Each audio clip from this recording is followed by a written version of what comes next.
What's going on, people? What is going on, people? What it do? This is a Tuesday night. As you already know, AFS Heavy Hitters is coming to you. If you don't know by now, you gonna know by the end of the night. I'm your boy, Six Man, KStylzz, aka the Fat Man. As you look to my stage left, pop the collar. Hey, show the hat off so they know what you repping today. Show the hat off. Mad Mike Sports, aka the Great One. And of course, we have the minister, the calm before the storm, the voice of reason. As you see at the bottom, it's your boy, Jude. Talk Sports.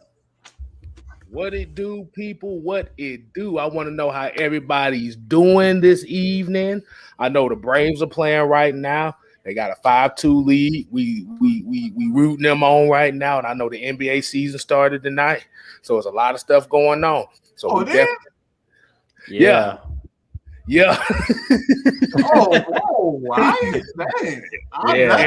Where have I been? Golly. Exactly. A lot of stuff going on tonight, but we definitely appreciate y'all coming in, tuning in with your boys, the heavy hitters here. And shout out to all the AFN family members, aka Twisted Torch TV, Magnus, Rich. We we got Miss Maggie T. We got J Rock. Hey, this is what we do every Tuesday. You think I should do it tonight? You think I need to give them what I normally give them on a daily basis? It's the real roll call. So we definitely got to do that. We're gonna give the shouts out. If you're new to this channel, if you're new to what we do here, the real roll call is where we give the shout outs to the people that's already in here. We got Joseph Thornton in the building. We got Jarvis Williams, Asia Green in here, Low Ski, Jonta Rozier. We got Atlanta Nation. We got Mr. Noah Tyndale. Make sure you tune in tomorrow on AFN for Noah Tyndale in the late night at 10:30. Get your popcorn ready because you know that's what we do around here. We got Marcus Bell, we got Michael Walker, we got Millie Mills, Bobby Boy Zone 3, we got Brian Peoples, Jerry Bowie, and the last one I'm gonna give right now. The last couple ones I'm gonna give is Bubba Gump, Monte B, Reggie C2K, and Myron Jackson. Deonta M, we got you. Black Heart, Big Ant 1986, and Tony Wright. So, hey. Fellas, man, what do we have for the people tonight? What are we bringing to the people tonight? Kind of do what we talked about last night. KStylzz don't forgot. I want you to yeah. Oh yeah. Hey, okay. So before we start tonight's show, we're going to talk a little thing about respect for your elders. Mm-hmm. I don't know if anybody paid attention to it this past Sunday and Monday, but did y'all understand kind of like the beef that was going on between DK Metcalf and Shannon Sharp? Woo, boy. Oh, that thing was ugly. DK Metcalf has soon apologized after this, but this is what we're talking about as far as criticism and criticizing and disrespecting folks that have done it before you. So let me go ahead and explain the scenario. So basically what it was DK Metcalf fucked up on the play last night. Shannon Sharp said on Twitter, that was a dumbass play that you almost cost the team with. DK Metcalf said, I'll wipe my shit with what you have to think type of stuff. You washed up has been. Like,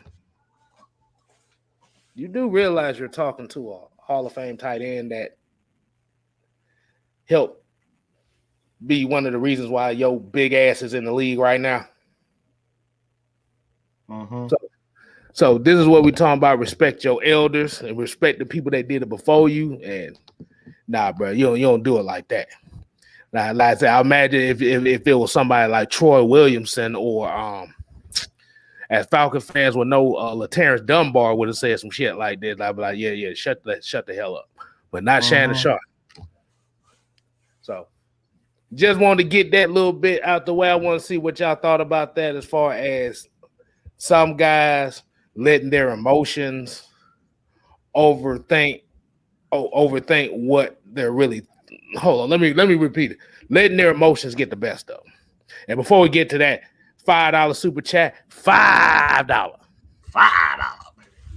Holla, holla, holla. Black Heart. He said respect. Hey, appreciate it, man. So let me get y'all thoughts on that. It's gonna be quick for me. I think it's just at the end of the day, you got to know the history of your, like, as just being a receiver. Tight ends and wide receivers pretty much the exact same thing. So if you're going to play in the NFL, you got to know the history of the game. And the history of the game is that a guy like Shannon Sharp set he essentially was Julio before Julio. He was T.O. before T.O. He was DK before DK, because back in the day, tight ends were usually 6'6", 250, 60 pounds, 280 pounds, and they didn't really give the smaller receivers, like a big wide receivers and smaller tight ends, any respect, until Shannon Sharp came into the game. Isaac Newsom was a guy who was pretty big for his, like, in his day, but there was no room for a guy like Shannon Sharp who was 6'2", 6'4", 220 pounds. There was absolutely no room for him. He was considered too small. So he set when y'all come down to it, you got guys like Michael Vick. Michael Vick is obviously the greatest running quarterback in the history of the game. I don't think anybody can deny that. But when you talk about one of the greatest receiving tight ends ever, there's Shannon Sharp, there's Tony Gonzalez, and that's about it, just in my opinion. Those guys are they are the standard. So you got to look back and you got to know your history. And obviously he doesn't know his history, because anybody would never go at Shannon Sharp in any type of way if you actually knew your history. And that's why I feel like a lot of young players, high school, college, NFL, they do not respect their elders, man. And that's what it's all about. I'm like embarrassed for a guy like him to even go at Shannon Sharp and try to call Shannon Sharp a has-been. Like, how do you not know who Shannon Sharp is? Don't even approach him like that. That's like trying to tell, Ray Lewis that he's a has-been. Like, he's Ray Lewis. What do you mean, bro? What you got on that, Jude? What you got on that? I'll say this. I think he was just in his feelings. And I don't know if you guys remember Herm Edwards. He used to always say, don't press in. Don't press in. Like, when you get on social media, just think about it before you press send or whatever message you're typing in. I think it was just, he was upset about the game, him fumbling the football in a crunch moment, in a clutch moment. And I think that he just got in his feelings. Let's just be real. He just got in his feelings. And sometimes criticism is a good thing. Sometimes it makes you stronger. So all he should have did was just not even responded, because he was in his feelings, basically. That's the reason he called Shannon a has-been. And that's the reason why after the fact he apologized, because he knew he was in the wrong. But in the heat of the moment or the heat of the battle, sometimes you don't want to hear what that other person has to say, even if it's good criticism, because all criticism isn't bad. You know what I'm saying? Most of the time, constructive criticism is a good thing.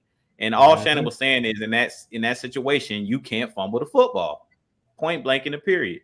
At the end of the day, he was being real. If you want to be one of the top wide receivers in the game, if you want to be a Hall of Famer like a guy like Shannon Sharpe, then he's telling you can't do that in a clutch moment. Just like how we've been getting on our boy Calvin Ridley. It's the same thing. If you want to be a top playmaker, playmakers do what? Make plays in big moments. That's what makes you great. As Mike always talks about being great, the great one in clutch moments, great players do what others can't. And that's what DK Metcalf that's all Shannon Sharpe was trying to say is in that situation, for you to be the top dog on your team and be that number one wide receiver or be one of the best in the league, to consider yourself one of the greats, you have to make that play. That's all Shannon was saying. And he just got in his feelings because it was on social media or it was broadcasted in a way that he didn't like it. But it was good criticism. Like I said, all criticism isn't bad criticism. So I think he definitely needs to respect his elders. But I think he was just upset about the situation and he was embarrassed because he fumbled the football in a clutch situation and he knows that he's better than that. So at the end of the day, I'd say as simple as that. Disrespect your elders. And like he said, Shannon Sharpe is one of the best to do it. One of the greatest tight ends of all time, arguably the greatest tight end of all time. And definitely he kind of set the mold for these new, what we're seeing now, tight end / receivers. He was that first guy that was like a receiver changed to tight end. And he was one of those guys that wasn't known as a blocker. He was mainly a playmaker.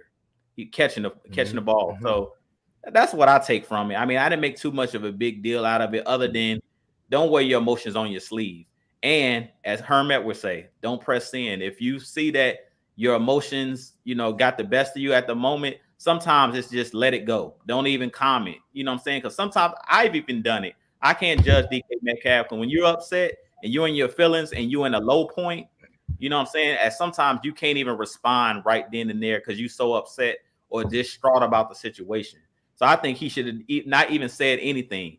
Just hit Shannon Sharpe up on the back line and just say, man, I didn't appreciate, because sometimes I think Shannon Sharpe, he's raw and uncut. He's going to say what he needs to say. He don't care how it comes out, even when he's on TV. And that's what makes Shannon kind of great is he just speaks his mind.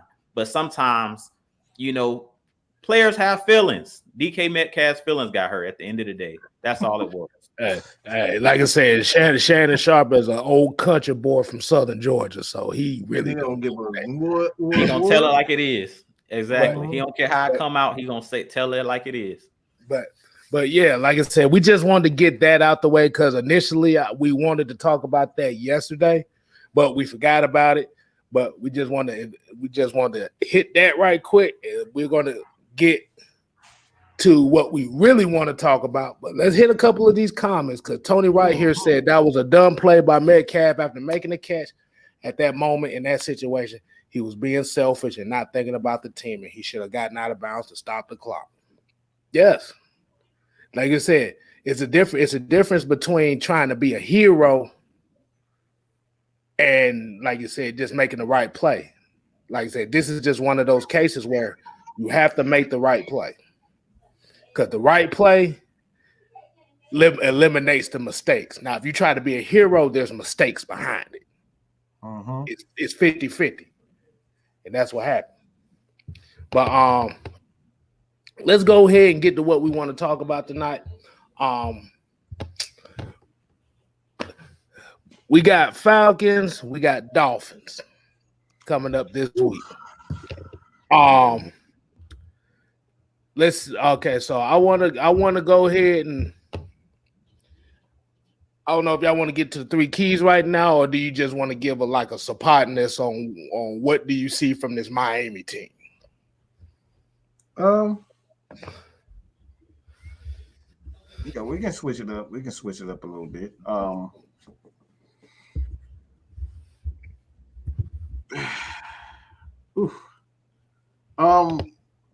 This is probably the game that I fear the most.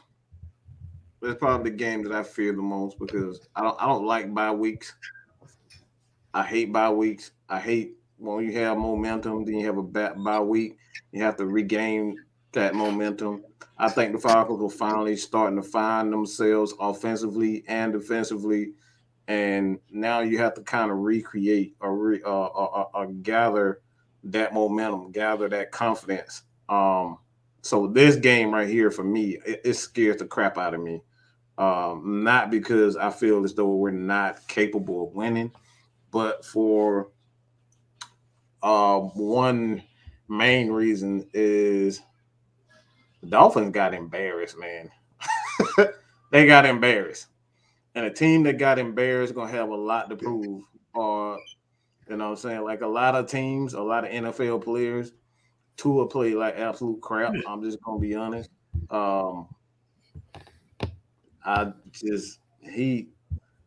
Tua. I'm trying to find something nice to say about him, but I just can't find anything nice to say about him. He's just like, I just don't think he's a very good quarterback. And they're gonna be looking for a quarterback like next year. Just don't believe in nothing he does. Oh, he's a check down artist. And he doesn't even really use his legs like that. So like I'm disappointed in him as a player. Like I don't know what they're doing to him in Miami, but he doesn't even look like Tua. He has absolute no confidence in his arm, and that didn't happen in Alabama because he was slanging that bitch in Alabama. Like look, that dude came out the gate slanging that thing. So go ahead. You'll be slinging that motherfucker in Alabama when you got 4 goddamn first round picks at wide receiver. Right. Three first round offensive linemen. And Najee Harris in the backfield, you be slinging that motherfucker. So what y'all think was going on with Miami, man? They gonna come in pissed off. Like y'all know, I had put in the chat earlier in our AFN chat. They just lost in London to the Jags, the 0-5 Jaguars, like the worst team in the league. So I mean, they fighting with the Jaguars to be the worst team in the league right now. Both of them are 1-5 at this point. So as you said, Mike, I hate when we have a bye week right after a win because I felt like the team kind of had momentum coming off of that London game.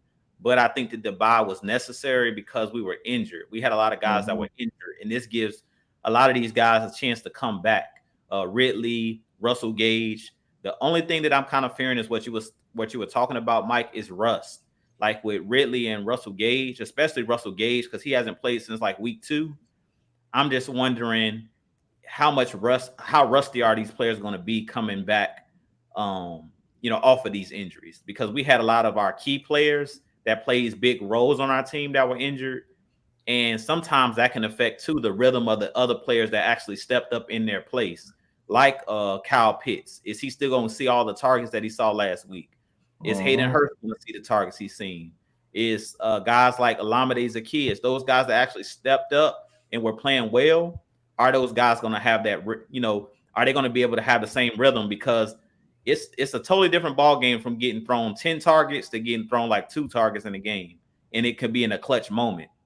Like we talked about Alameda Zaccheaus with that clutch catch on like 3rd and 13, but it was like he kind of got warmed up into the game because he wasn't just thrown in the game. He pretty much started the game. So it's a whole different ball game when you're asked to just come in and almost like pitch hit, where you haven't been getting any targets, and then all of a sudden it's a clutch moment, and now we're asking you to step up. You know what I'm saying? So that's one of the things I'm concerned about. Another huge thing that I'm really concerned about, because you guys know everything starts in the trenches, is Caleb Mcgarry in this COVID situation. Because he's going to be out this game, Jason Spriggs, he is a guy that started, played with the Packers and things of that nature, and he's our swing tackle. It looks like he's going to get to start at that right tackle position. So I'm very interested to see how well the offensive line gels and plays together, because we know all it takes is one guy to be off, and that can throw the whole offensive line off. So I'm definitely interested to see, how that offensive line gels in this game, because we know that the Miami Dolphins are a defensive-minded team. As you talked about Tua, that defense is what their bread and butter is. Brian Flores came from New England, where he was a defensive-minded coach. And that defensive line of that front 7 of the Dolphins, they're very aggressive. We've seen them in the preseason where they were really, really aggressive. So, I'm very interested to see in this game how well the offensive line plays. But I definitely think that the Miami Dolphins are coming in with a chip on their shoulder. They're not a team that you want to sleep on. And last week just goes back to what we always say: respect your opponent. put your foot on their neck. Like we got to come out in this game because they're gonna be fighting like hell to not go 1-6. So we got to be coming in like we the 1-5 team. We got to come in here like we coming off a loss, and we definitely gonna have to come out swinging. And what I say is start out early, like put your foot on their neck early and let them know you can't play with us. You know what I'm saying? Like we on a whole nother level at this point. You can't play with us. If we come in early and put them away or get up to a good early lead, the Dolphins are going to fold if we can get out to an early lead. But we have to get out to an early lead and, let them know. Don't let them hang around in the game. Let them know that we on a whole nother level. We on the rise, and we're not a team that's teetering. We're going to show I want to see some consistency in this game.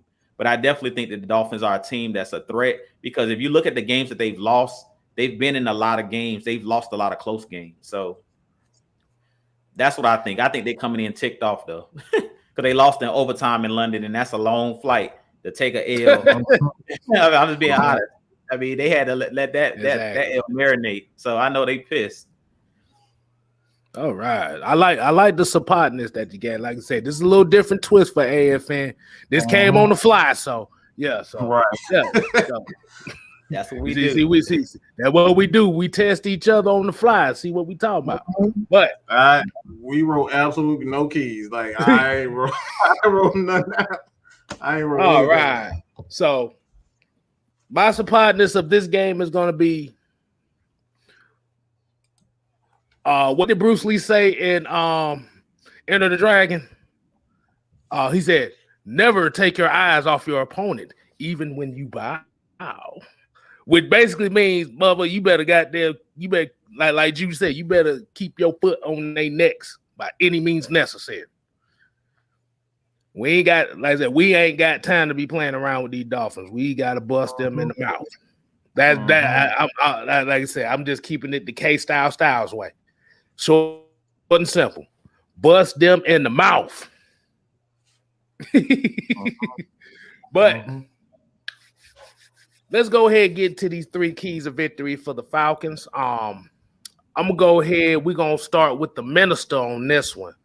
So, what will be your 3 keys for victory for the Atlanta Falcons against the Miami Dolphins? Look, KStylzz, are you sure? You want me to go first? Are you sure? No, you go first, but damn it, keep it under 25 minutes. That's what Okay, I ain't gonna give y'all the sermon. I'm gonna give y'all the sermonette. All right, here we go. All right. We're gonna give y'all the appetizer. We're gonna give y'all entree. All right, so 3 keys to victory for our Atlanta Falcons. The first thing I just said, and I kind of started getting into the 3 keys: come out fast start. You have to get off to a quick start. I've been saying it all season. This Atlanta Falcons team, believe it or not, is still an offensive-minded team. You have an offensive-minded head coach. Get out to an early lead. Put your foot on their neck and let them know that we're on a whole nother level. Like, you can't play with us. Like, you know what I'm saying? If you let teams hang around in the NFL, that's when you lose games that you're supposed to win. We learned that against Washington. When you let teams hang around, one fluke play here or there where you miss a tackle, you miss a small intricate detail, and that's the game. Deion Jones missing a tackle. That's the game. So you want to get out to at least a 10-point lead, 14-point lead. If you do that in this game, the Dolphins, being that they're 1-5, they start to hang their head and say, oh, man, they're going to fight like hell, but they're going to hang their head like, here we go again. We're down again. Just kind of how we was experiencing the first couple weeks of the season when we were losing games. It's like, okay, we done dug ourselves in this hole again. Can we get out of it? Are we snake bitten? You start looking to your left and your right, like, who's going to make a play? So get out to an early lead in this game. If you do that, my second key to victory, once you get that big lead, you make Tua one-dimensional. And Mike hit the nail on the head. Me and him are like in the same vein when it comes to Tua. I've never been a Tua fan. Even when he was at Alabama, I just feel like on the NFL level, as you said, KStylzz, he was kind of a product of his environment, playing with a lot of first-round picks. I never thought that Tua was going to be a good NFL quarterback. For one thing, he's really short. He's not as athletic as the smaller quarterbacks that you see in the league, like Russell Wilson.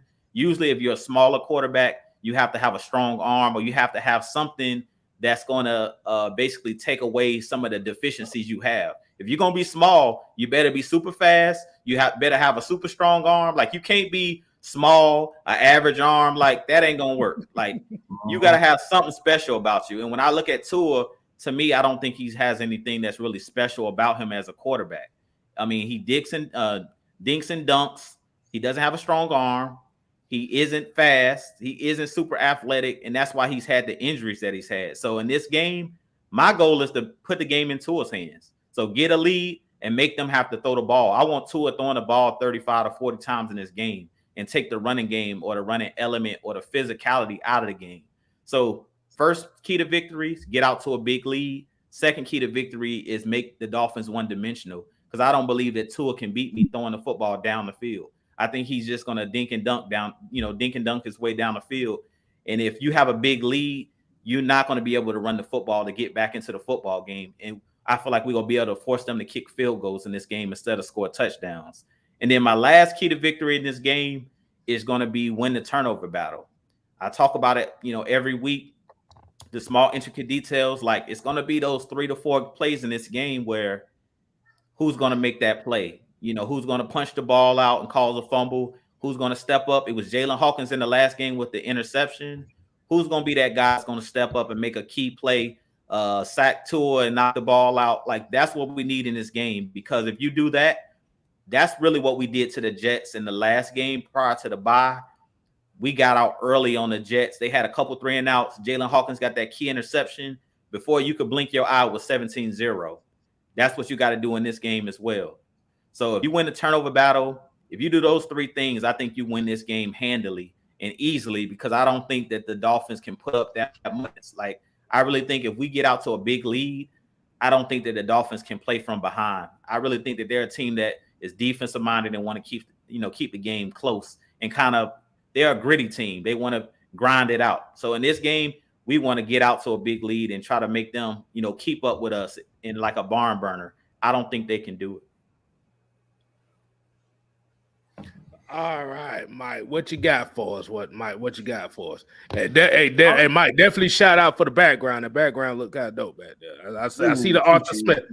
I see the Arthur Smith touch. We gotta get some emotion up in this thing. We gotta get some emotion in this thing, man.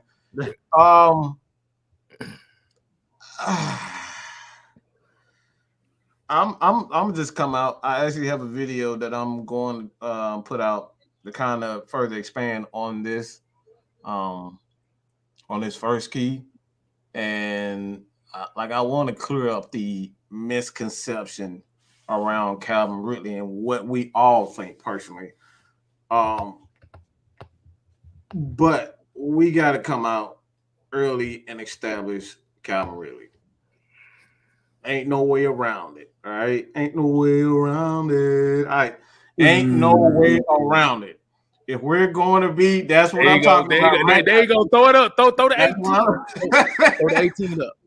That's what I'm talking about. The 18, baby. Like that. We still believe in you, Calvin. We still believe in you, baby. We believe in you.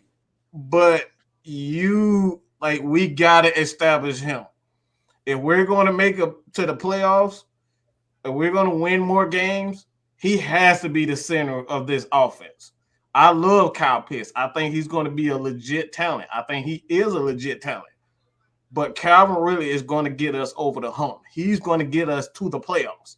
We cannot allow him to go, whatever the issue is, whether it's mental, off the field issues, or mental on the field issues. I don't care. We got to make sure that we establish him as that number 1 receiver. We got to feed him the ball. Feed me more. That's what we need. More. So I'm talking, we got to feed Calvin. We got to feed him. So when it all comes down to it, we still believe in you. But when you put up certain numbers, people have certain expectations. The organization have those expectations of you.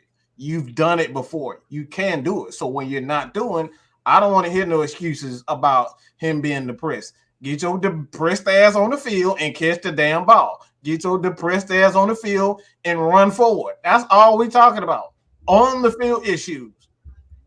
When you get on that field, everything else, nothing else matters. You are entertainer. You are that guy. You are that number one guy. If you don't want to be that number one guy, don't play the game. So at the end of the day, we got to come out and establish Calvin. Second one, the only thing I'm really worried about with that Miami defensive front is Christian Wilkins. He's a guy that can stop the run as well as rush the passer. So what I want to do is kind of wear out that second that linebacker core and just feed Mike Davis. I say this all the time. As the season goes on, you start to see him wear out linebackers. Linebackers, DBs don't want to touch him. The dude is a load. He's going to get better as the season goes on. So I want to come out and establish that physicality first. Establish that physicality, okay? That's what I want. Physicality. We need to establish that we are a physical team, and Mike Davis is that guy for us. The third one is we got to sack. We got to finish our sacks. We got to finish to it. We cannot allow him to keep running around, improvising, and then get the ball in guys' hands like Jalen Waddle. Like Jalen Waddle is a playmaker with the ball in his hand. So we got to finish those sacks. We cannot allow him to run free because he's not, as far as his athleticism, he doesn't blow you away, but he can make some plays with his legs and his arm. So we got to finish those sacks. So those are the three keys. Establish Calvin really early, Mike Davis with his physicality, and finish the sacks. That's what we need to do. All right. I'm going to get in a couple comments before I get to mine. Kenneth Lyons said, good job, fellas. Loving the show. Look forward to seeing you guys with your own TV show. The way we talk, there ain't no damn TV show coming up. let's keep it real. We a little bit too raw for TV. and plus, we don't fit into certain narratives, so we definitely ain't getting no TV show. But we appreciate the love, though, man. AFN is this is the TV show y'all getting right here. Mm-hmm. On some real stuff. We'll get a couple more in if if my computer decide want to damn show it. I think everybody will talk about Calvin really being damn depressed. Nah, I don't know if he's depressed or not, but like I said, he just got to get his mind in the game. He just have to step his game up now. Mm-hmm. We got David Willis here said if he wants to continue to be soft, treat Kyle Pitts as number one wide receiver and let Calvin be the number two. Like I said, these next few weeks is gonna be telling. It's gonna be real telling. Let's see. Pretty much here, Myron Jackson here said no pre-snap penalties and execute all plays and run the football, third down, get off the field, and no nonsense penalties. And Jamarius, God damn it, this was actually gonna be one of my keys, but since he already said I'm gonna get him the shout out on this one. Yeah. Play 60 minutes still, yes. But I'm gonna go ahead and get into my three keys right here. My number one key is it's gonna involve a multitude of players. And I can't believe I'm gonna be saying these names. Steven Means, Tyler Davidson, Dante Fowler, Antetokounmpo, Ogundeji, all these guys, they gotta get the tool. John Bullock, Grady Jarrett, Mike Pennell, we got to get the tool. We got to make him uncomfortable. Make him make those mistakes. Make him make those mistakes. Because if he makes those mistakes, like you said, Tua doesn't really have a big arm. People say Matt Ryan got a trash. People say Matt Ryan got a trash ass arm. This dude's arm is not that good. Just trust me. We just gotta get to the quarterback, and like you said, the main thing is you have to finish on the quarterback. You cannot get to the quarterback and let him escape. Finish the play. Get the sacks, make him uncomfortable. Number two,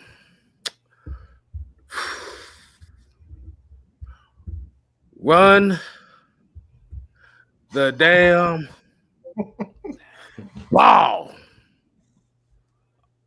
Because, like I said, we want to establish, if we really want to establish this play action game, and I think that with the young players they got on defense and the inexperience they got on defense, the play action game is going to be very important for this game.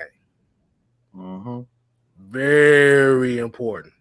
Like I said, Jalen Phillips over there, Javon Holland, they got a couple of young linebackers over there. These guys are itching to make plays. And like Drew said earlier, they coming off of losing to Jacksonville in London. So they going to want to make some plays. So play action game is important. Establish the run.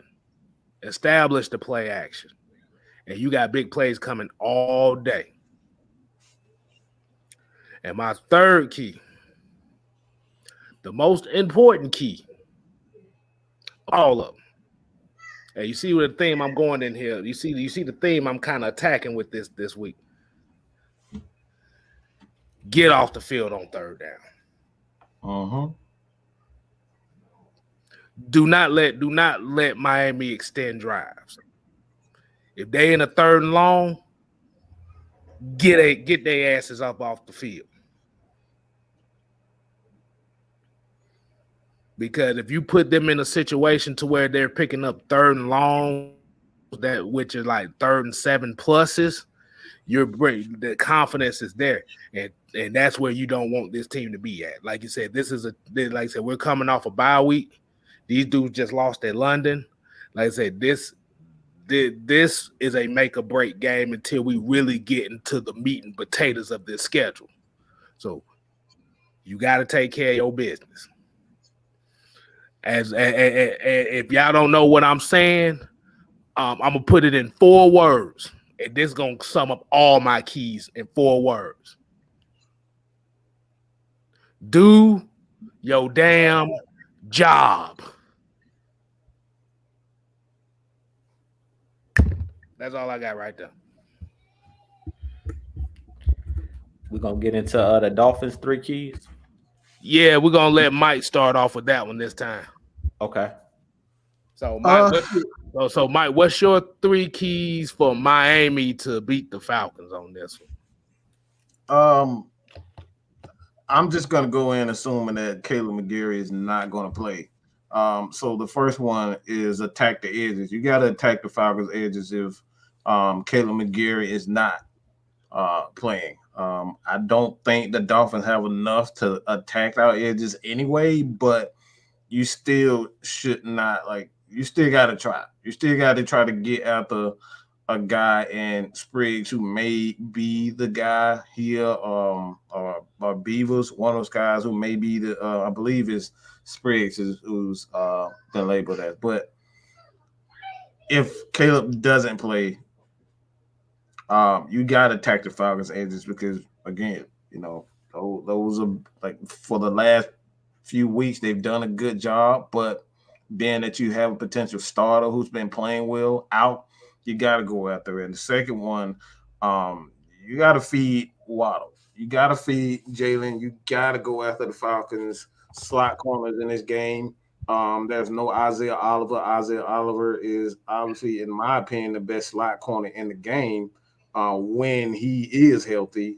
But unfortunately, he is out for the season. But you got to go after. I don't know if Avery Williams is going to play. If he is, he's not a very experienced guy. You got a guy like Sheffield who may or may not see times. You got Darren Hall. He's a guy that may be in that position also.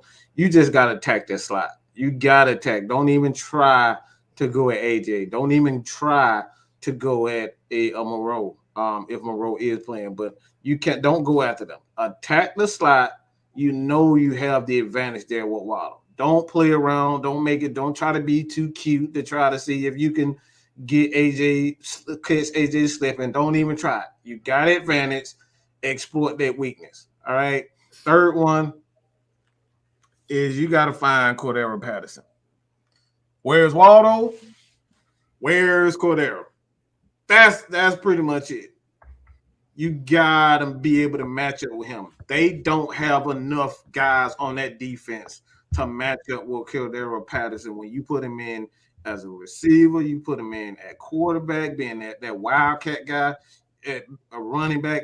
They don't have guys that can match up with him. You need more than one guy to match up with a Cordero Patterson because he can start off as a running back, and then he can motion out as a receiver, and now you have to like completely shift your whole defense into another scheme. So y'all better find Cordero Patterson, because if y'all don't find Cordero Patterson, that's gonna be a long day for Miami.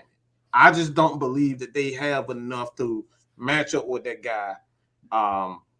Their linebackers are pretty good, but Cordero Patterson this year is just playing at an all-world pace, and Matt Ryan just finds him, and they just feed him. And he is a matchup problem in the red zone. It is hard to get him in the red zone. So those are my three keys, man. All right, Drew, what you got for us? I like Brian Peoples' 3 keys for Miami. I was looking at his like, yeah, that's about right. Brian Peoples, we on the same note, but I'll start with Brian Peoples. My first key to victory, he said it best: pressure Matt Ryan, Matty Ice. You got to pressure Matt Ryan. We seen in the last game against the Jets, when you don't get pressure on Matt Ryan and he gets into a rhythm, I don't care who you are. You can be the Buccaneers. You can be whatever defense in the league you want to name. You can be Aaron Donald and the Rams. You can be what's the boy Ramsey, Jalen Ramsey in the backfield as a DB. I don't care. Once Matt Ryan gets in a rhythm, you in trouble. So in this game, the first key to victory for the Dolphins is send pressure. And I mean, they're gonna have to blitz this game. They're gonna have to get after, because I don't think they can get home with their front four. So I think they're gonna have to send pressure. And we know early in this season, we struggled with teams that were blitzing because we didn't know where the blitzes were coming from. And Brian Flores is a very aggressive defensive coordinator. So as a head coach, so I definitely expect him to bring pressure, just like Todd Bowles did in week 2 with the Bucs. And to me, that's the only chance they have, is to bring pressure. Because if you give Matt Ryan time, he's going to carve you up. And carve up that secondary, because they have a lot of injuries from what I'm hearing on that back end. So they definitely going to have to bring pressure, and that front seven is going to have to pressure Matt Ryan, mainly up the gut. Like we talk about Tom Brady, Matt Ryan is a quarterback, like a traditional pocket quarterback, that he wants to step up into his throws, step into the pocket. So Christian Wilkins, he's going to have a big game, just like similar to a Grady Jarrett. He's going to have to collapse that pocket and make Matt Ryan try to get on the outside and throw the ball, have to roll out of the pocket. But if you can pressure, up front, especially in that guard position where we have our guards in the center, if you can bring pressure up the gut where Matt Ryan has nowhere to step in and make his throws, I think that they could, have some success, maybe bat a couple footballs, just like what happened against the Buccaneers, where they tipped some passes and were able to come away with some interceptions. That's what they're going to have to do in this game. My second key to victory in this game for the Dolphins is a balanced attack. Like, I think that the ball's going to have to get out of Tua's hands really fast, because, like I said, he's not athletic.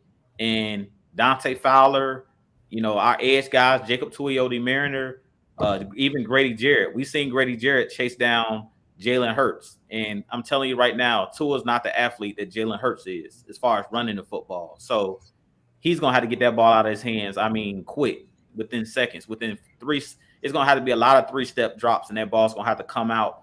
And he's going to have to rely on his guys like Myles Gaskins out of the backfield, like Jalen Waddle. They have a lot of good receivers that's able to catch and run and get yak yardage, run out the catch. That's what they're going to have to do in this game. He's not a quarterback that's going to throw the ball, over our heads and throw the ball down the field, because we know that Dean Pease, he preaches, don't get beat, on the big play. He like to keep his safeties back and make you take the long route, those long drives. So in this game, Tua is going to have to dink and dunk. Like we talk about him being somebody that's dinking and dunking, he's going to have to dink and dunk in this game. And I really think the key to this game for the Dolphins is going to be Mike Gesicki, their tight end. they're going to have to feed him. They fed him last week, and they're going to have to feed him again this week. Bad thing for the Dolphins is we have great coverage linebackers with Foyer and Deion Jones. So I don't think that Gesicki's going to have the game that he had last week against the Jags, but he is a quality tight end in this league. He's one of the guys that's not really well known in the league. He doesn't get a lot of pub. They don't talk a lot about him because he plays with the Dolphins, but he's a guy that's a really good tight end. So I think in this game, he's going to have to be key going up the seams and making, being that basically that blanket, that comfort for the quarterback. We always talk about a quarterback is the running game. Yeah, it's the running game and the tight end. He's gonna have to be that comfort. He's gonna have to be that guy that in this game is gonna be the X factor. And then the last key to victory in this game is gonna be turnovers. They have to get a turnover in this game or special teams. They're gonna have to return a kick or a punt for a touchdown. And to be honest with you guys, I'm really nervous about our secondary. After I've been watching this team for a lot of, the last couple weeks, and I'm really nervous about our kickoff coverage. For whatever reason, our kickoff coverage and our punt coverage hasn't been the best, but mainly it's the kickoff coverage. For whatever reason, those guys, it's been a little leaky where guys have been able to break some long runs, and the Dolphins are one of those teams that could possibly have one of those breakout special team type games. And that's why I said Brian Peoples was all over it talking about the special teams, like in the field position. They have to win the field position battle because I don't believe that Tua can go 85, 90 yards consistently. I just don't believe it. So, I'll have to see it to believe it. But in this game, they're going to have to rely on a defensive touchdown or a special teams touchdown in this game. And that's my 3 keys for the Dolphins. So the first one's get after Matty Ice. The second one is keep the game close. And then my third key to victory is winning the field position battle. Like they're gonna have to get a special teams touchdown or a defensive touchdown, put their team in their red zone where they can get an easy touchdown. My bad. We apologize. We apologize, but God damn it, Luke Jackson done did it again. He done did it again. This is what we talk about. This is what Mike talked about last night about fucking Luke Jackson. You gave up a 3-run homer. The game is tied. What the fuck? Okay. Let's get back into the subject at hand. Okay, so let me go ahead and give my 3 keys. Apparently, if Luke Jackson was playing for the Dolphins, this would be an automatic win for the Dolphins. Let's just say that.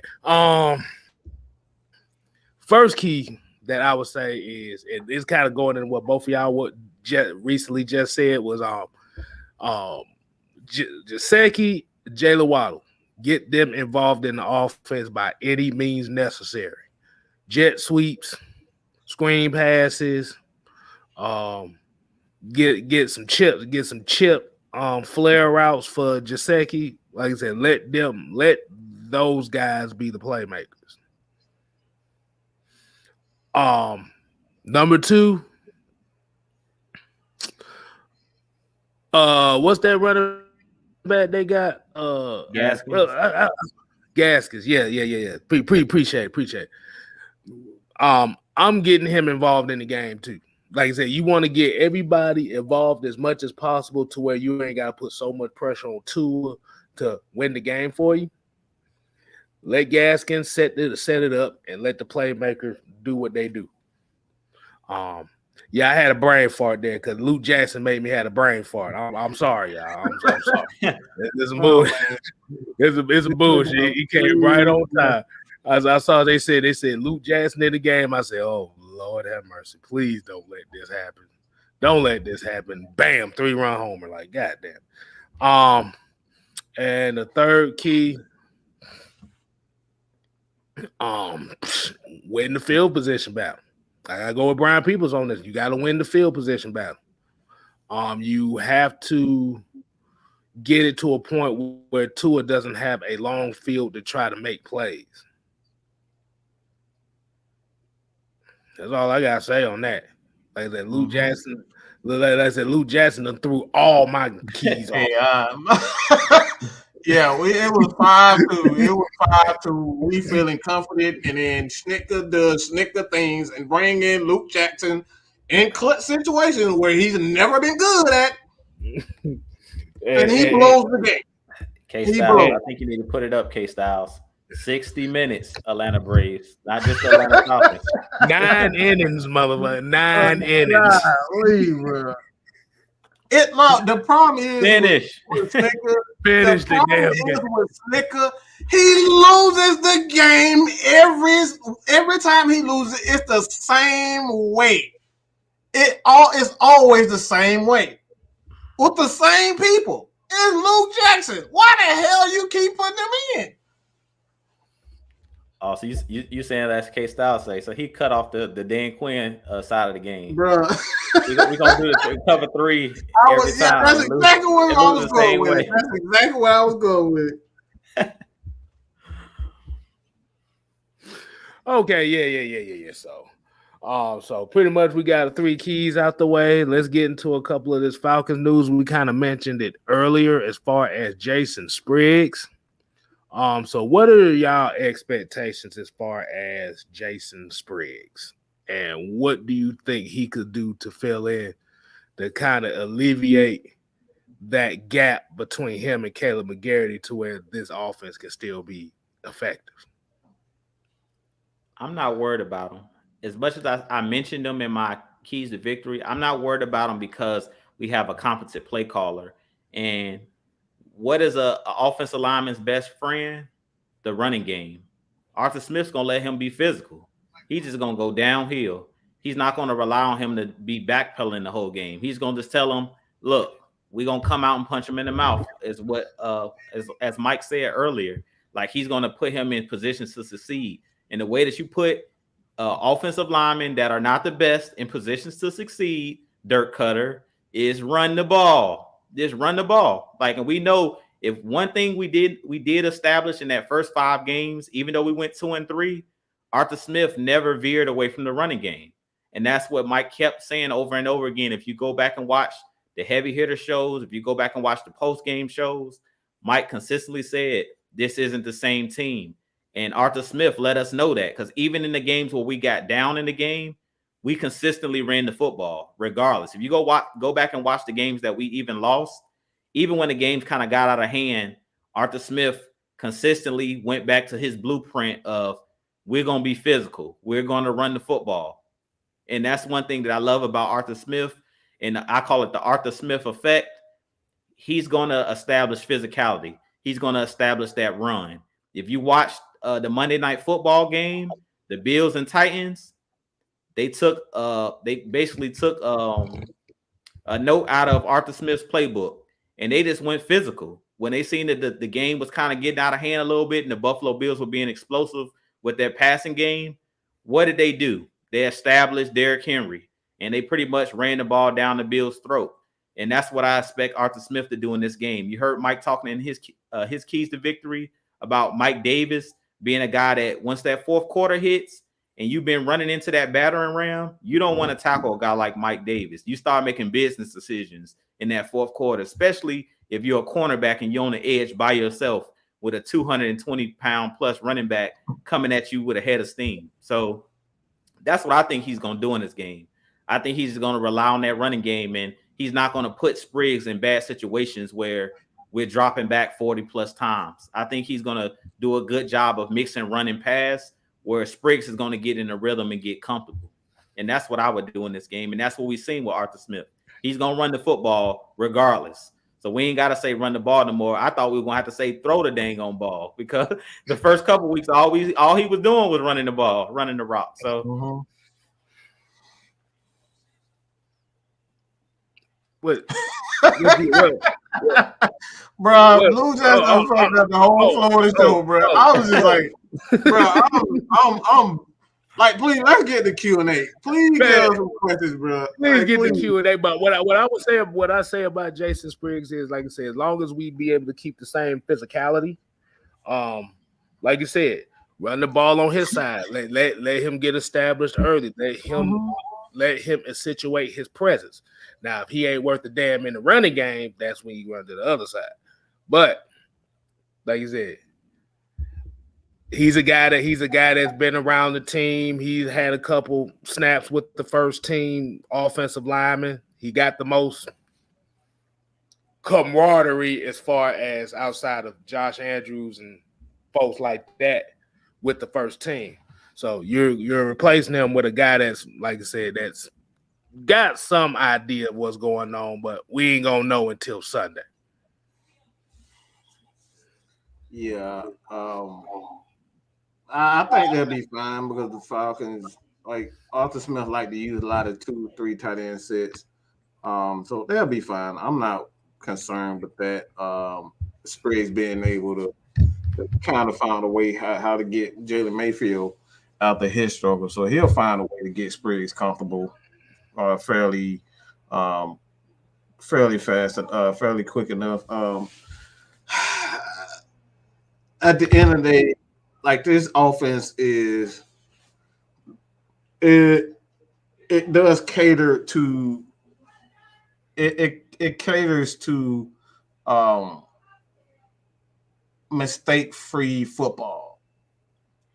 You don't take a lot of chances. You kind of check the ball down, get in the hand and get first downs, get 3 yards here, and then you get a 7 yards. Like the offense is designed to kind of keep, from making a lot of mistakes. So I don't expect a lot of mistakes from him. But when we talk about like Spriggs, he has the experience, he has the talent. It's just all about finding that confidence, and that's what you and Kevin will talk about. Just finding confidence, getting him confidence, and he'll it'll take over from there. Yeah, all right. So yeah, y'all hurry up and get this Q&A because these Dodgers scored another run and they up 6-5 right now. It's Mack's fault. His ass need to be stopped at all costs. This is the same way the Braves lost the series last year. It was on some shit like this. But all right, y'all. Please, for the love of God, give us some. Please give us a question. I'm begging. Lord Jesus. Please. They watched the game too. They said Dodgers up.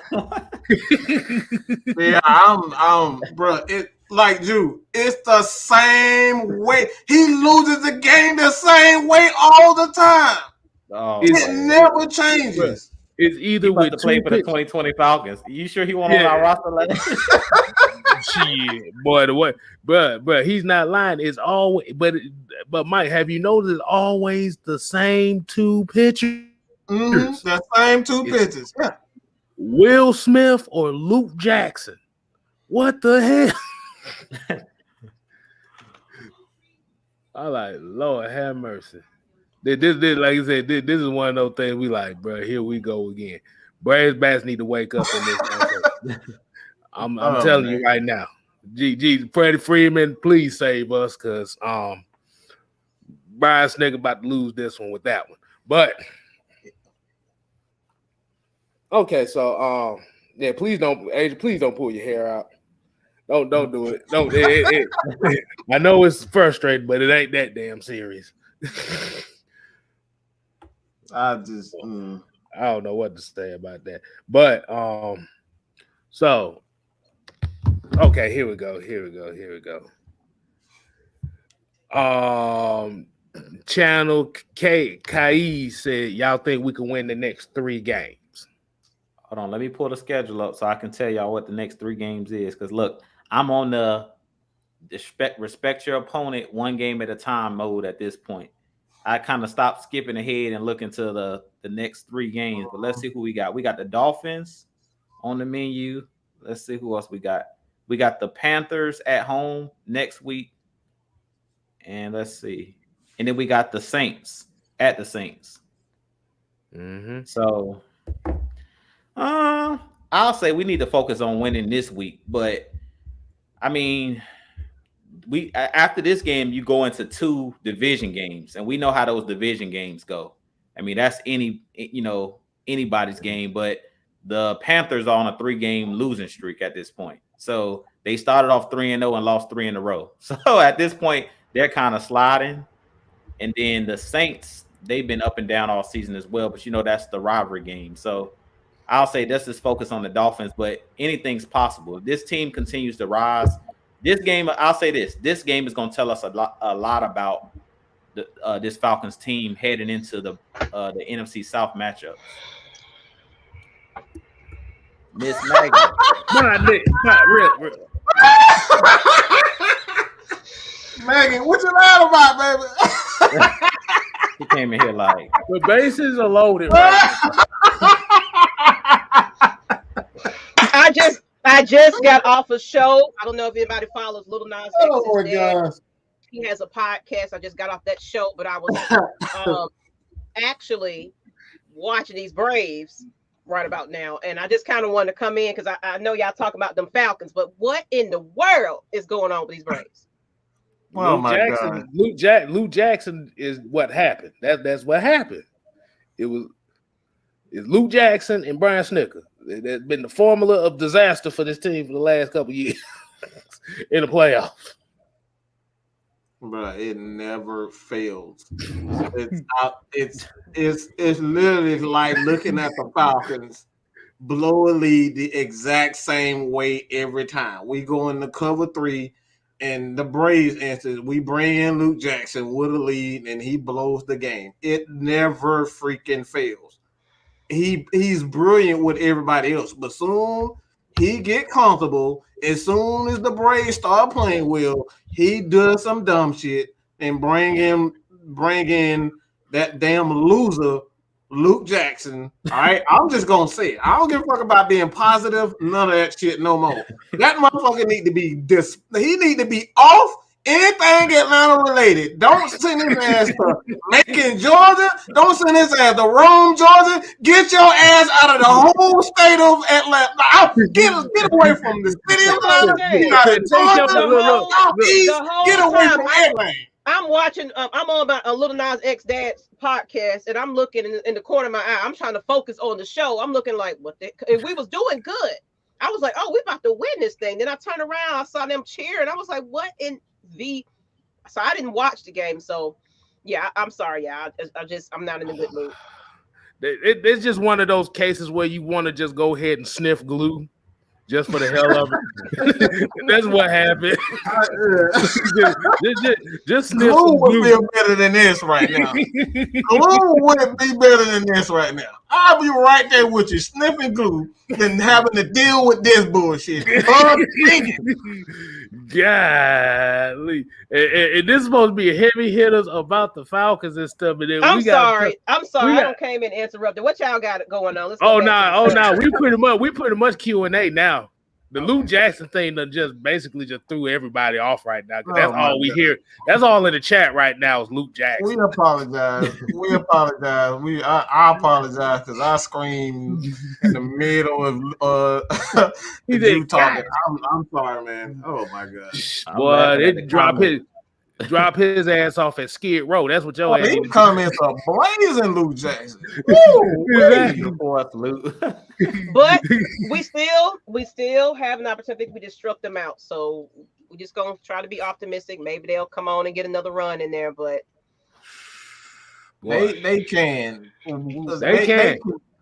Braves definitely can, but it's like what we saying with the Falcons. Is that when you start losing the game the exact same way, then it has nothing to do with the players. You got to put these players in position to succeed. And this dude has been historically horrible in clutch situations. Horrible. And you still put him in that position. That's not good coaching. It's the same thing what he did with Vic Beasley. Vic Beasley was a situational pass rusher. He shouldn't have been a starting he shouldn't have been a starter. He intact. They should have had guys rotating, and he didn't do that. So these are the things that we're talking about from a coaching standpoint. That has to improve.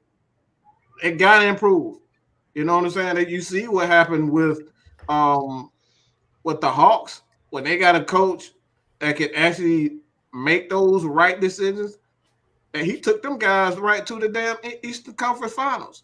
They was literally like they was literally 2 games away from winning, getting to the final. So when it all comes down to it, these are what we talking about, the small, intricate details of not only football, but the game itself. You gotta do the small things right. Make the proper decisions as a coach. Right. I don't really see too many more questions. I just see Luke Jackson. Luke Jackson just took over the whole show now. It's like the whole show. I He just made it a whole break. It's no longer Matt Ryan's fault. It's Luke Jackson. Yeah. Right. I'm gonna need to find a picture of that so every time something happens, we go like, it's not Matt Ryan's fault. I'm about to tweet that out. You just made that.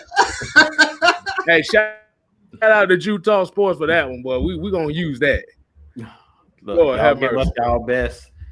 Why is Luke Jackson's fault? It's Luke Jackson's fault. Give us your best Luke Jackson fault quotes. Let's see. It said, "Do you think we need to run Patterson more? He can run in traffic better than Davis. It's like they be giving Davis Mark Sanchez play, run right into somebody's butt." Nah, like I said, they running the right amount of plays for Cordero Patterson. Like I said, you don't want to oversaturate him in the running game. His best attribute is, like I said, just being unpredictable. So I'm not gonna run him 20 times a game. Like I said, the balance is fine. Like I said, the one thing Mike Davis has to do is he doesn't need to be looking for the contact. Just take what they give you. That's his thing. That's why it looks like Mike Davis can't run through shit right now, because he's looking for the contact. He wants to be the battering ram. Mm-hmm. You don't got to be the battering ram. Like I said, you can break tackles, but you ain't got to be the battering ram. And then we still got Wayne Gallman in there too, so you're going to see plenty of him as well. Mm-hmm. So, Patterson, they running just enough plays with him. That's perfectly fine. Cause y'all see you see what happened. You see what happened with Christian McCaffrey. You see the plays they running for his ass. He's out for another 3 weeks. So yeah. Crimes. It's Luke Jackson's fault. Gas is high.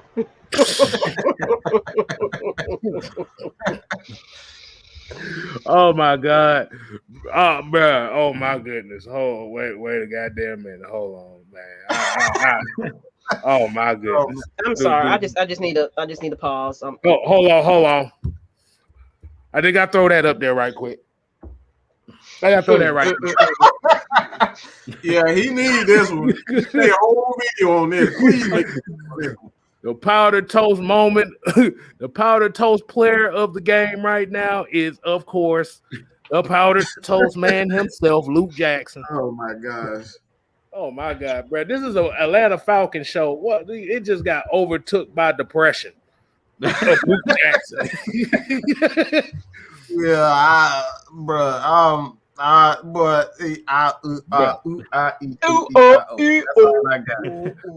know what to say. Boy, I told you, boy. If Luke Jackson was a condom, boy, niggas, y'all better not buy that.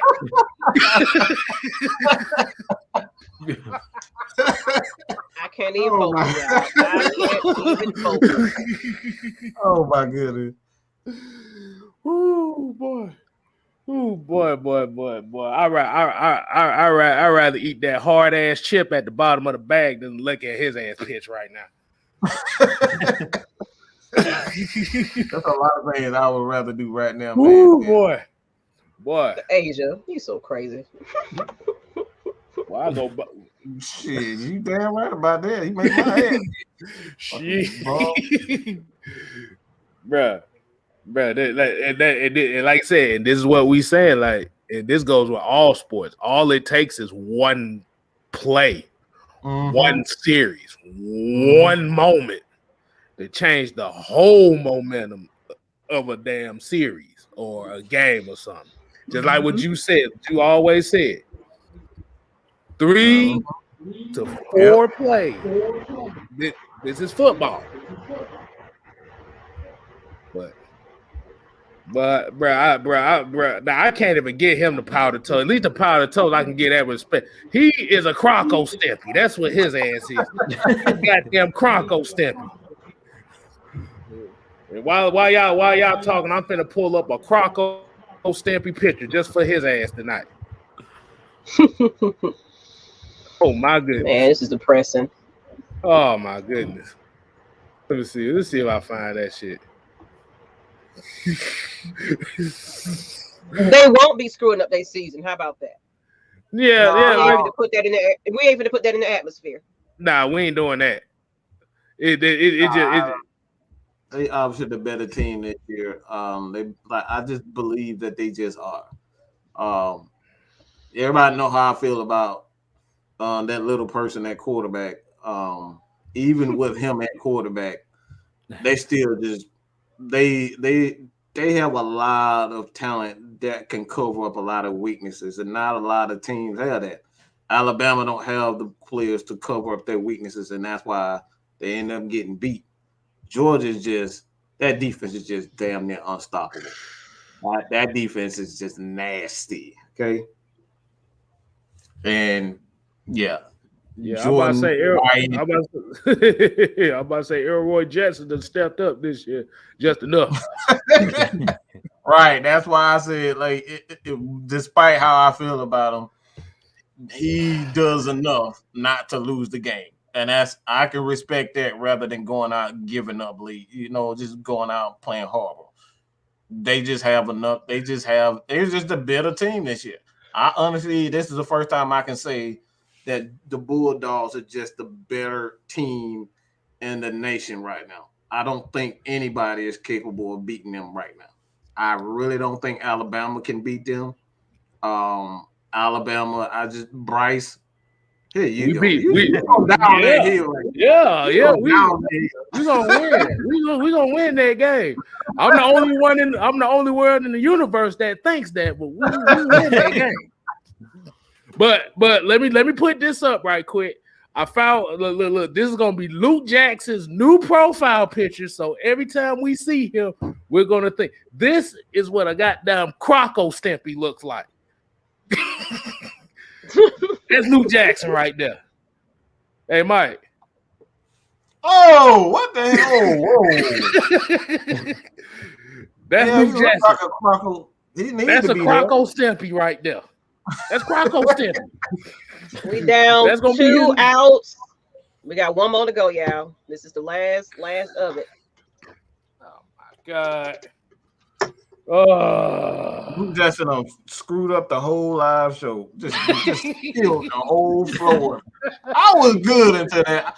Oh my God. As soon as I saw somebody say that, as soon as I saw somebody say it in the chat, I was like, oh my God. Mm-hmm. All I said was, fuck Luke Jackson. Luke Jackson did it again. Goddamn Croco Stimpy. Oh my goodness. Let's go ahead and end this because I'm done. Yeah. I apologize. I apologize. We only go 2 hours or close to 2 hours, but I ain't got nothing for y'all. We apologize. We will be back more than likely Thursday. KStylzz gonna do it though. Look at this shit. Look at this shit. Damn, Luke Jackson done fucked up the heavy hitters tonight. We wasn't hitting nothing heavy after that. Boy. Yeah. We was the donut hitters tonight, boy. Soft. Straight up soft. Yeah, I'm Mafia. Bro, I'm done. I'm done. Okay, I'm not gonna lie to you. I'm absolutely speechless. That duo needs to be done. I need Luke Jackson as gone, and I need either Luke Jackson or Snicker gone. They can't coexist anymore. We can't have them on the same team no damn more. Mm-hmm. Goddamn Croco Stimpy. Oh my God. I need to find a picture of that old dude that was on Ren and Stimpy that used to take the bad that had the fucked up teeth. That's gonna be Brian Snicker. Oh my God. Yeah, now we ain't hitting shit no more, boy. I ain't got no ammo left, bro. And they don't. The game is fucking over because of that piece of shit. Well, it's Damn over with. Ah. It's over. Well, I mean, we let him get one. He needs to be fired. I don't look. If they don't come back from this, he needs to be fired. It ain't no way around this shit. You cannot allow this. This is absolutely what happens every time you get in the playoffs playing the Dodgers. He finds a way to get them back momentum, and they end up coming back. You got to kill the head of the snake, or else the snake gonna keep on crawling. You're gonna keep on coming after you. You gotta kill the head of the snake. God damn it. Yeah, let's go ahead. I'm mad. I'm ready to go drink my troubles away. So let's go ahead. Man, I need drink. I need. I'm like Red Man from High, like, got weed. He's just sitting there. Don't fucking touch him. He don't need to be damn touched. Exactly. The hell you? No, I'm sorry. Don't fucking touch him. He blew the fucking game. Can't throw a damn. Yeah, that's in it. Look, I apologize. That's crazy. We gotta make this ending up because we can't let these folks see this, man. Yeah, go ahead. You said this properly.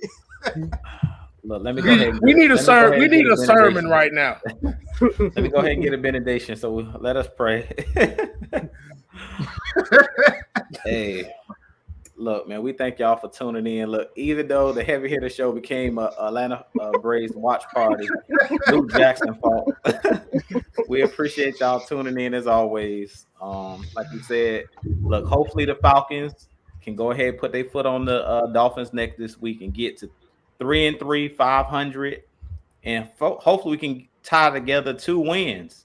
We've been up and down this season, so let's see if we can actually string 2 wins together and actually start a winning streak. But as always, subscribe to everybody here on the panel: TalkSports, Atlanta Falcons Nation, Mad Mike Sports, 6-Man KStylzz, Miss Maggie T has been starting up doing her thing as well, so you guys go check her out.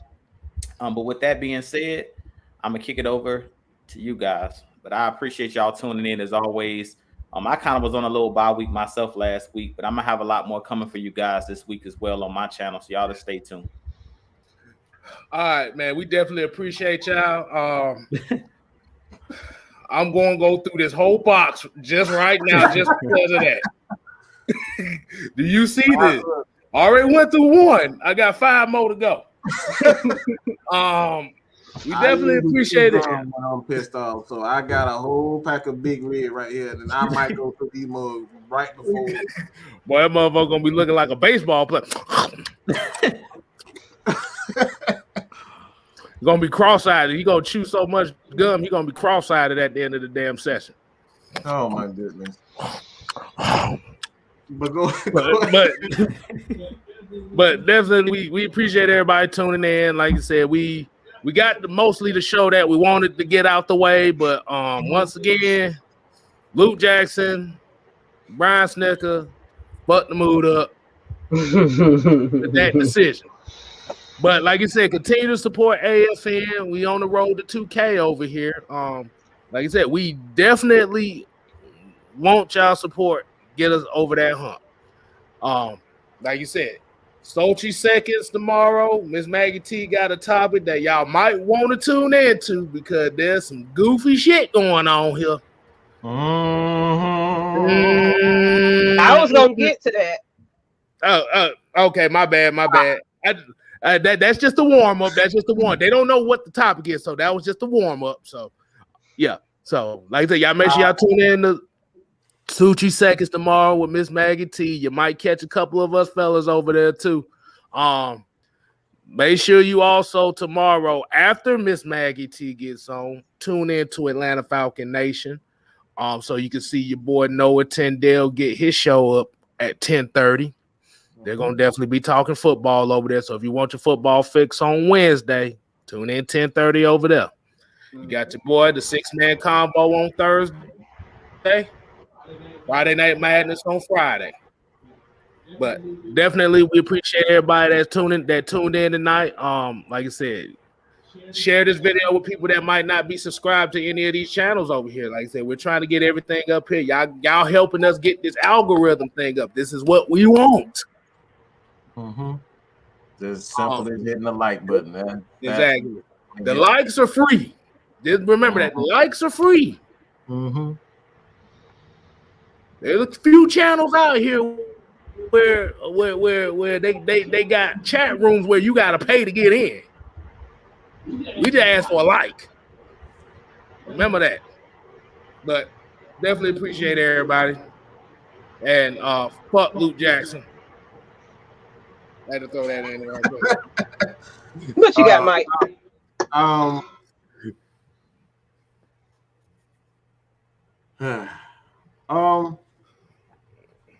Just head over to Mad Mike Network. We got some things brewing up over there. Definitely going to be expanding that into more of a Georgia sports channel.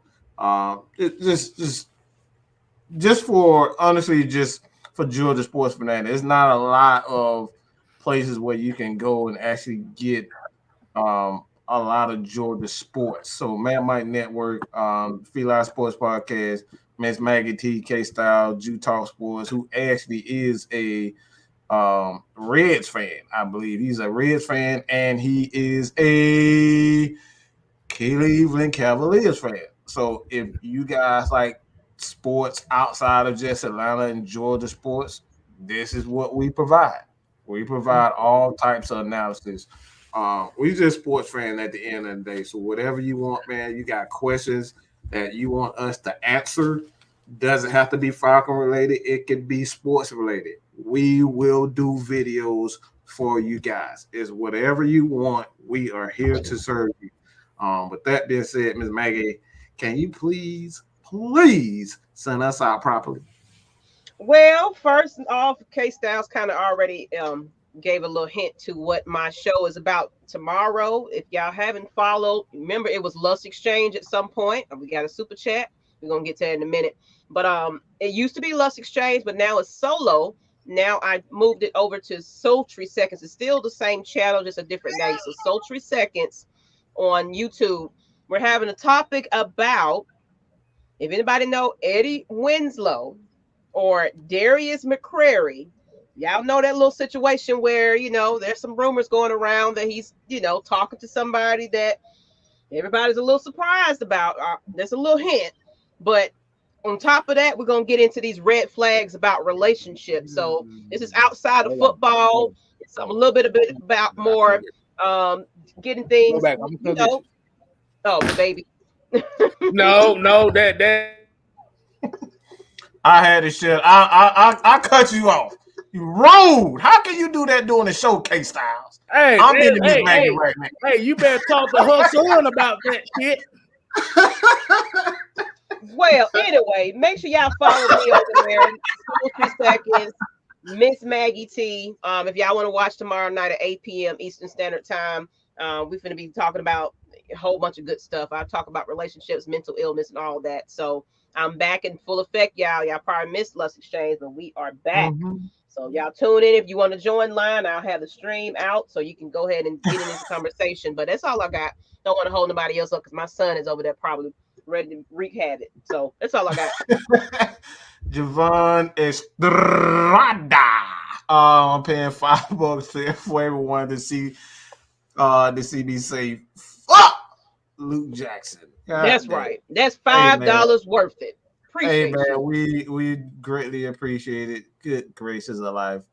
I'm a huge baseball fan. Look, we just sports fanatics around here.